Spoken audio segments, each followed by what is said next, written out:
Hello, I hope you're having a great day. I am making a quick cabbage salad, and I have some cabbage. I just cut it up in squares.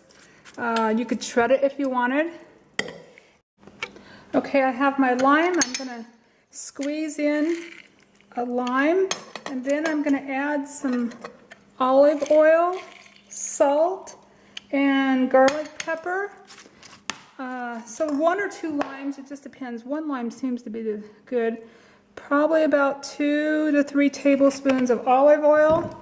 And then I take onion powder or a fake chicken seasoning, a chickenish vegetarian chicken seasoning. I just sprinkle it over it and I mix it up. And that's it. It is very easy and yummy. I'm trying to hurry. I just ran out of space on my card. So there is a quick cabbage salad that tastes great. Hope you have a good day. Bye-bye.